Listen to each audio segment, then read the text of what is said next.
5 news से। India गठबंधन की संयुक्त प्रेस वार्ता। मथुरा की जनता से कांग्रेस सांसद प्रत्याशी मुकेश धनखड़ के पक्ष में वोट डालने का किया अनुरोध।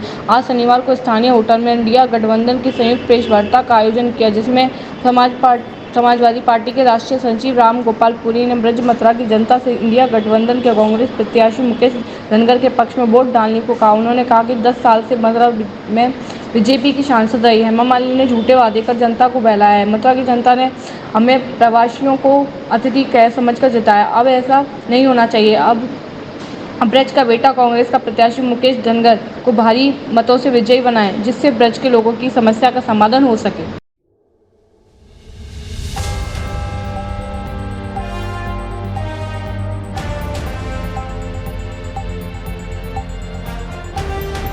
और समाजवादी पार्टी के शहर और जिला अध्यक्ष और यहाँ समाजवादी पार्टी की तरफ से प्रभारी बनकर आए हमारे आदरणीय राम गोपाल पुरी जी, और जिन्होंने मुझे उंगली पकड़कर चलना सिखाया, घुमाना सिखाया और नटखट भी बनाया। मेरे पत्रकार, प्रिंट मीडिया के, इलेक्ट्रॉनिक मीडिया के मेरे बड़े भाई, मैं देर से आया, उसके लिए मैं आपसे क्षमा चाहता हूँ। यह चुनाव प्रवासी और ब्रजवासी के बीच का चुनाव है। आपने देखा है माँ यमुना मैया को जब मैं बचपन से और अब बड़ा हो गया वो आगे की ओर उम्र चल रही है, जो भी दल के नेता आए, किसी भी दल के हो, चुनाव से पहले माँ यमुना की पूजा करते हैं। माँ यमुना जी पे दुग्धा अभिषेक करते हैं, पान फूल जो एक आस्था का वो है उसको सारी दिल से और उसकी पूजा पाठ करती है। लेकिन आज तक उन्होंने यमुना मैया का आचमन क्यों नहीं किया?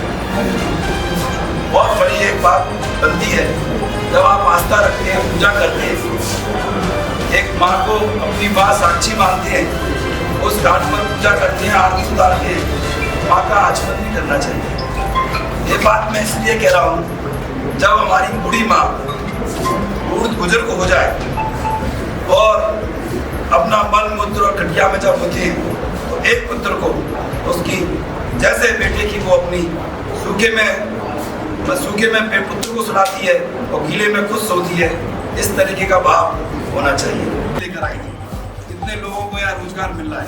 कांग्रेस के यहाँ के सांसद हुआ करते थे, जहाँ शुगर मिल हो, चाहे बकरी अनुसंधान केंद्र हो, या बड़ी बड़ी जो भी मथुरा में आप योजना देखें, वो सारी की सारी कांग्रेस की देन है। भारतीय जनता पार्टी ने केवल और केवल ब्रजवासियों के साथ छलने का काम किया है और उनको धोखा देने का काम किया है। यह एक मुकेश धनखड़ का चुनाव नहीं है, ये समस्त एक ब्रजवासी का चुनाव है। एक ब्रजवासी इस चुनाव को लड़ रहा है। आप देख रहे हैं तमाम सरकार यहाँ आती है, कैसे किस जाम से जूझना पड़ता है। किसी साथी को, हमारे भाई को या बहन को तबीयत खराब हो जाए तो आप देखते हैं कि घंटों जाम, और पुलिस जो सरकारी गुंडे हैं वो केवल चालान में मस्त रहते हैं, लेकिन ट्रैफिक को खुलवाने में मस्त नहीं रहते। आप देख लीजिए, दिल्ली, नोएडा, आगरा, अलीगढ़, हाथरस नंबर प्लेट की गाड़ी दिख जाए तो ऐसे दौड़ लगा के आते हैं, जिसके किसी स्टेडियम में दौड़ लगा रहे हो। बहुत बड़ा प्रमुख मुद्दा है। आए तुरंत फोटो खींचा और तमाम उनको ऊपर से निर्देश मिलता है कि आपको इतने आज चालान करने हैं। ये उनके लिए एक टास्क दिया जाता है सरकार की तरफ से कि आपको उस थाने से इतने चालान, उस थाने से इतने चालान। ये गुंडों की सरकार है और विशेष इस तरीके से आप देख रहे हैं कि सांप्रदायिक ताकतें भाईचारे को नफरत की पूरी किस तरीके से, यह देश प्यार भाईचारे का देश है। ये भारत देश हमारा, आपने देखा एक गुलदस्ता होता है, एक फूल से नहीं बनता, तमाम उसमें गेंदा, चमेली, अलग अलग। और आप बताएं कि आज जो प्रेस वार्ता हुई है किस संबंध में हुई है? मैं समाजवादी पार्टी का राष्ट्रीय सचिव राम गोपाल पुरी हूँ और आज इंडिया गठबंधन के कांग्रेस के प्रत्याशी श्री धनखड़ जी के समर्थन में मथुरा के लोगों से अपील करने आया हूँ। आपको पता है जो आपके प्रत्याशी हैं उनके सामने एक 10 वर्षों से सांसद रही, प्रत्याशी बाहुबली है मान लेंगे। अब ऐसे में आप जीतने की आशा कैसे कर सकते हैं? देखिए, हम डॉक्टर राम मनोहर लोहिया के चेले हैं। उन्होंने रानी के खिलाफ मेहतरानी को चुनाव लड़ाया था और जिता दिया था। इस समय बीजेपी का जो मंत्र है अब की बार 400 के पार, ऐसे में किस रूप को ले? ये भारतीय जनता पार्टी के लोग कोई ना कोई नजूमी है, ना कोई तांत्रिक है, ना ये 100% झूठ की यूनिवर्सिटी है, झूठ का विश्वविद्यालय है। ये क्या कह दे, इनकी बात पर कोई भरोसा नहीं किया जा सकता। और ये इस बात को सिद्ध करता है कि कहीं न कहीं मशीनरी को ये सेटअप कर रहे हैं कि हमें 400 जिताना है। मथुरा ब्रज क्षेत्र है, यमुना शुद्धिकरण को लेकर काफी वादे किए जाते हैं। आप प्रत्याशी हैं कांग्रेस से, ये इंडिया गठबंधन के भी प्रत्याशी हैं। ऐसे में आप अपने आप को किस रूप में देखते हैं, जबकि आपके सामने 10 सालों से सांसद रही बीजेपी की हेमा मालिनी जी, उनके सामने कैसे टिक पाएंगे? देखिए, ये एक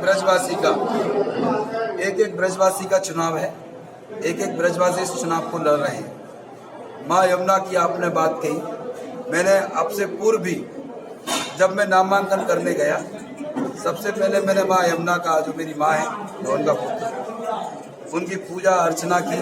और पूजा अर्चना नहीं की करने के बाद माँ यमुना का 1 लीटर जल पिया और दृढ़ संकल्प लिया और यमुना जी से लेकर दंडवत परिक्रमा राज तक के और दृढ़ संकल्प लिया कि एक बेटा ही माँ की रक्षा कर सकता है।